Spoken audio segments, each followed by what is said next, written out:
Let's turn to India now, which is grappling with a tough question. Did USAID meddle in our elections or not?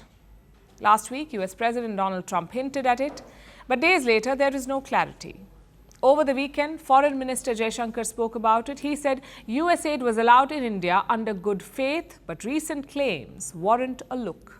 USAID was allowed, has been here historically, but USAID was allowed here in good faith, to do good faith activities. Now, suggestions are being made out of America that there are activities which are in bad faith. So, it surely warrants a look. And if there is something to it, I think the country should know who are the people involved in the bad faith activities. Well, the Finance Ministry has the details now. It says 7 USAID-linked projects are being implemented. Their total budget is $750 million. Out of this, USAID has committed $97 million. And do they cover voting? According to this report, no. They covered issues like food security, health and sanitation. Now, don't celebrate yet. This report only covers the last financial year. What we need is a deep dive, a full audit of where USAID spent its money. And we need to move fast because Trump is gutting the whole agency. He has fired 2,000 USAID employees and those remaining have been put on leave. I know a lot of people are cheering this move, and we also know why. USAID has a history of meddling abroad. In Hungary, in Cuba, in Iran, in Brazil and in Bolivia, these countries have called out USAID. They have accused it of meddling. Some American politicians have openly admitted it, like former Secretary of State John Kerry. Listen to what he said. This was in 2013. John Kerry said, and I'm quoting, "Foreign assistance is not a giveaway. It is not charity. It is an investment in a strong America and free world." Now, just to be clear, by free world, he means American freedom. Coca-Cola with a side of Lockheed Martin. All this meddling has turned the world against USAID. They see it as an assault on their freedom. So when Trump dismantles it, they cheer him on. But here's the truth. Trump is using domestic politics to duck America's global commitments.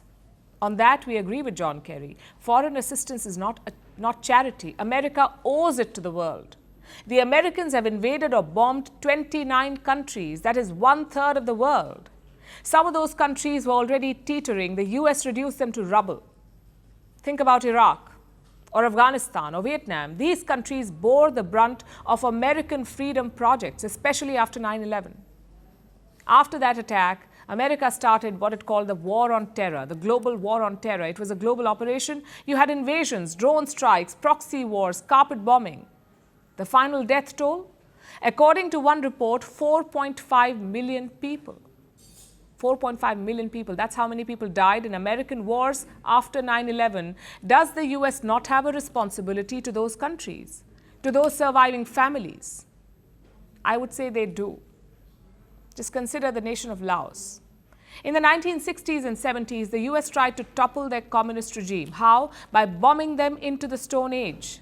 America dropped 2 million tons of bombs on Laos. That's more than they dropped on Nazi Germany. In fact, Laos is the most bombed country on earth. And guess what? Donald Trump has paused USAID operations in Laos. Same in Iraq. USAID was leading the reconstruction project in Iran. But if Trump guts it, who knows? Maybe the reconstruction will stop. So it is important to understand the risks here. USAID ran projects in 130 countries. Millions of lives depended on it. You cannot just dismantle such an agency overnight. Did it have problems? Yes, it did. But you cannot use this as an excuse to skirt your responsibilities, to fix the mess that you created. The solution is not to delete. The solution is to reform both the ideology and the purpose.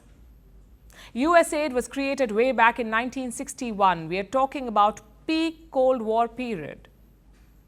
So the objective of USAID was to weaponize assistance, to use aid to contain communism. The Cold War ended, but that legacy did not. So when you cheer USAID's demise, keep this in mind. American meddling will return in some different form. If not aid, then something else. But American assistance will not return. Once you let them off the hook, it's over. Merci beaucoup. Hi, how are you? Very well, thank you. Thank you for being here. Namaste, Mr. President. Bharat Kelogon, Komeri Namaste. How many people generally follow you in interviews? Typically, in a month, we have viewers up to 150 million. That's more than twice the population of France. And in the last 2 years, we had 3 billion viewers. So I say, Laurent, this is your chance to be famous. You're on Firstpost. One word to describe your equation with Prime Minister Modi. Amitié. As India and France work together, are you creating a new era of non-alignment in the technology space? India is a training superpower. 1 million engineers a year, more than all of Europe and the US combined. So we have that partnership. We have a partnership on the environment and the economy. We also have civilian nuclear programs, and that is something we've developed far beyond the France-India relationship. So we want to work together on AI. And then comes China with its DeepSeek, creating models at a fraction of the cost. Did that innovation take you by surprise? Did that breakthrough make you sit up and think, what did the Chinese do and how? But what did DeepSeek do? They took everything that was already available from the last AI model, and then they recalibrated it.